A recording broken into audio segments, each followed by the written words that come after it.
Irmãos, graça e paz a todos. Quero começar uma série de vídeos aí a respeito das duas casas de Israel e espero que você possa ser edificado por aquilo que vamos compartilhar aqui, com todos os detalhes necessários, tudo aquilo que eu aprendi nesses últimos anos. Eu acredito que muitas coisas nós estamos aprendendo para compreender aí, né, a mensagem do Senhor para os últimos dias e o plano dele de redenção e restauração do seu povo. Amém?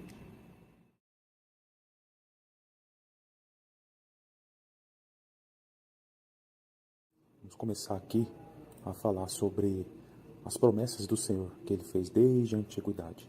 Nós podemos perceber aqui já em Gênesis capítulo 1, verso 28, o próprio Deus falando e abençoando Adão e Eva, declarando: frutificai e multiplicai-vos, enchei a terra. E isso vai se estender no decorrer das gerações vindouras, como está escrito aqui para a família de Noé. Em Gênesis capítulo 9, o Senhor vai falar para ele: frutificai e multiplicai-vos, enchei a terra. Então, essas duas palavras aqui, frutificai e multiplicai, são palavras importantes, porque elas vão ser reiteradas em profecias futuras aí. Nós, avançando um pouquinho aí, acerca das Escrituras, no capítulo 12 de Gênesis, nós começamos aí a discernir acerca do patriarca Abraão. O Senhor tem uma promessa aí através de Abraão. No Gênesis 12, o Senhor vai falar para ele: sai de tua terra, de tua parentela, e vai para uma terra que eu te mostrei. Pois em ti, né, serão benditas todas as famílias da terra. E no capítulo 17, ele vai complementar essa promessa, declarando para ele que será pai de muitas nações, e te farei frutificar grandissimamente, que nações e reis sairão dele. E aí, uma passagem muito importante acerca do patriarca Abraão, que nos faz entender todo esse plano de redenção sobre a humanidade, que está no capítulo 22, nos versos 17 e 18.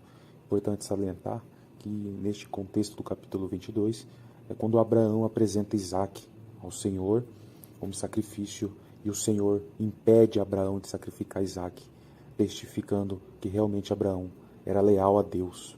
Então o Senhor, ele abençoa Abraão com a promessa, e ele diz assim, que ele seria abençoado grandissimamente.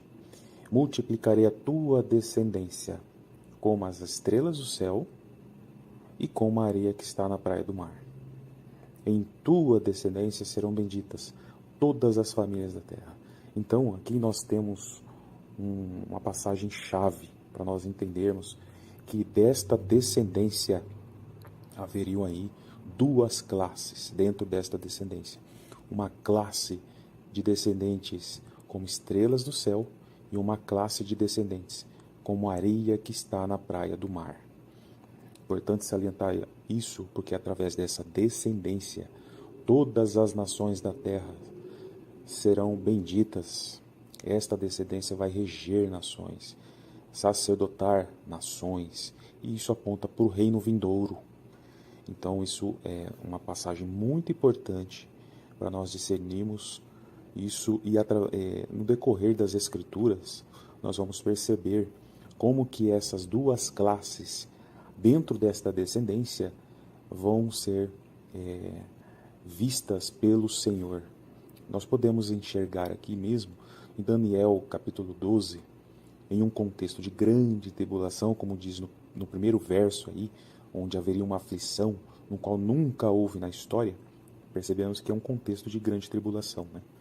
E aí no verso 3 vai falar que os que têm entendimento e são sábios resplandecerão com o fulgor do firmamento, e todos quantos se dedicam a conduzir muitas pessoas à verdade e à prática da justiça serão como as estrelas, brilharão por toda a eternidade. Importante isso, porque está apontando para uma descendência de Abraão, mas é uma descendência que está associada com essa classe de glorificados. Um povo de Deus que alcança uma condição de ser glorificado, apontando para a igreja. E nós também percebemos em outras passagens da Bíblia que existe uma descendência de Abraão que serão alcançados com misericórdia. Aqui no livro de Zacarias, capítulo 12, nos últimos versos, nós podemos constatar que sobre os habitantes de Jerusalém, na ocasião da volta do Senhor, e nós sabemos que na ocasião da volta do Senhor, o Senhor virá com os glorificados, com a descendência que alcançarão uma condição de estrelas do céu. E nesta volta do Senhor com os glorificados, o Senhor vai agir com misericórdia e livrar os habitantes de Jerusalém. E aqui em Zacarias 12 está claro de que eles receberão ali espírito de graça e súplicas, e eles olharão e chorarão amargamente por quem perde um filho primogênito. Precisamos entender, neste capítulo 12 de Daniel, que existem menções ali de 1260, 1290 e 1335 dias. Quando nós estivermos estudando aí acerca das 70 semanas de Daniel, nós vamos poder aí explicar melhor estes períodos finais aí, né? E com relação aos 1260 dias, são os últimos 1260 dias, ou 3 anos e meio, ou um tempo, tempos e metade de um tempo, de um ciclo de uma semana de anos, apontando para a última semana dessa profecia que está em Daniel, capítulo 9, que são eventos relacionados com o Apocalipse.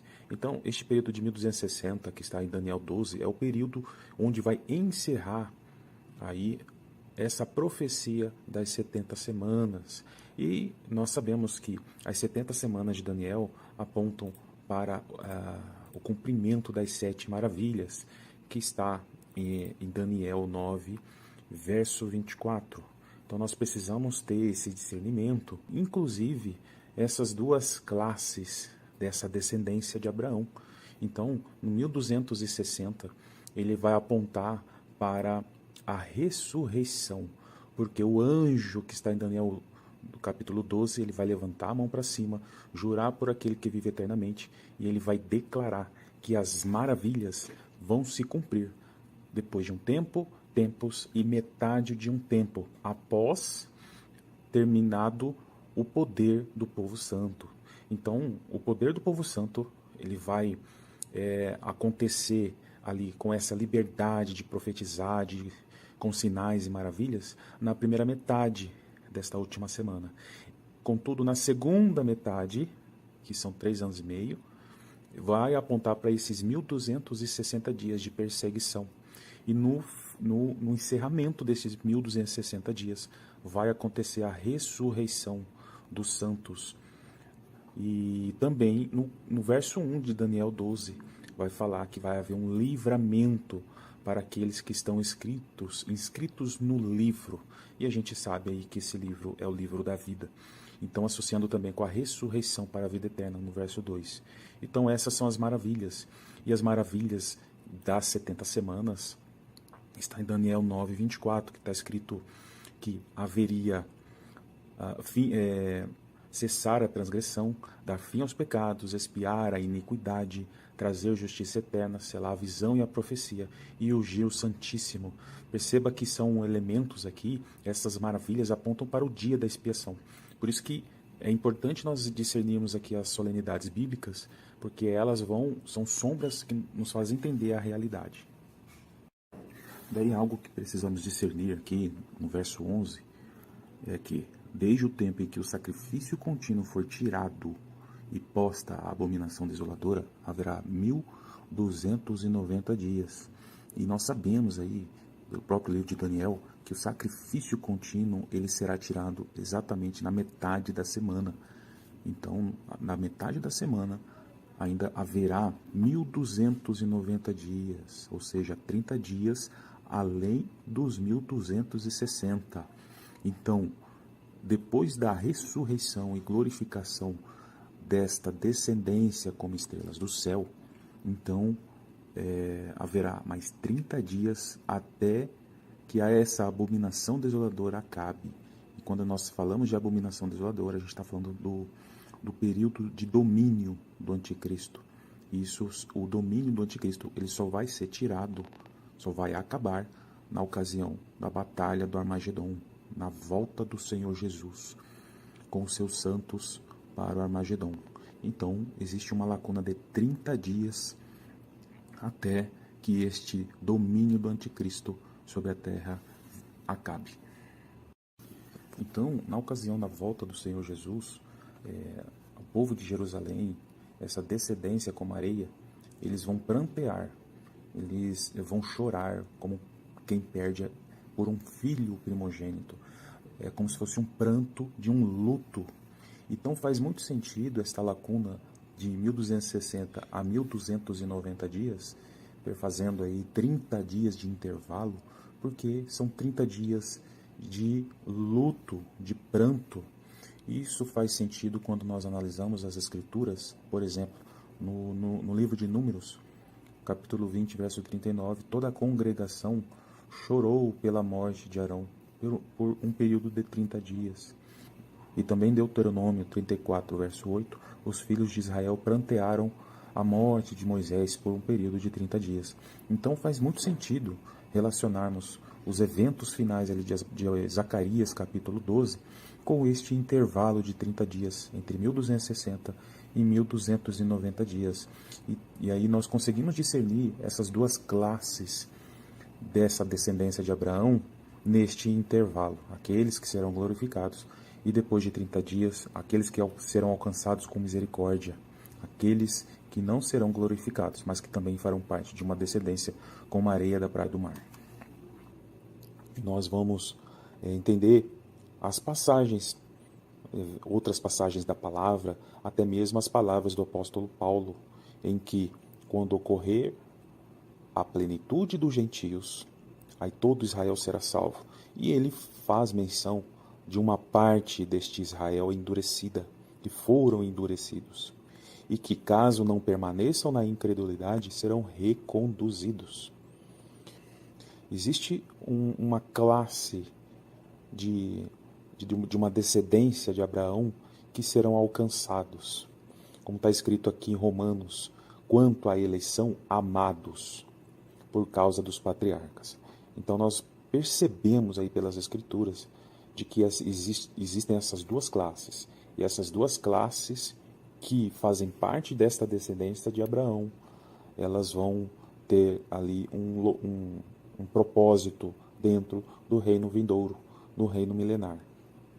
Então nós podemos perceber que no livro de Gênesis 22, verso 18, através dessa descendência envolvendo glorificados e não glorificados, todas as nações da terra serão benditas. E aí nós conseguimos discernir, através dos profetas, de que vão restar nações. Por exemplo, no livro de Zacarias, capítulo 14, verso 16, diz que de todos os que restarem, de todas as nações que vierem contra Jerusalém, subirão de ano em ano para adorar e celebrar a festa dos tabernáculos. Então, no reino milenar vão restar nações, nações não glorificadas e que irão até Jerusalém para celebrar as festas. Assim virão muitos povos e poderosas nações a buscar em Jerusalém ao Senhor dos Exércitos. Isso está em Zacarias, capítulo 8, verso 22. E as passagens conhecidas de Isaías 2 e Miqueias 4, onde muitos povos dirão um para o outro: subamos ao monte do Senhor, para que nos ensine os seus caminhos, porque de Sião sairá a lei. Então existem passagens que também apontam para estas nações que vão restar, e que essas nações serão regidas, por uma descendência de Abraão. Então, esta é a fala introdutória acerca das duas casas de Israel, e entendendo bem essa passagem das promessas do Senhor para Abraão, nós podemos aí discernir acerca das duas casas de Israel, ok? Um abraço a todos e até o próximo episódio.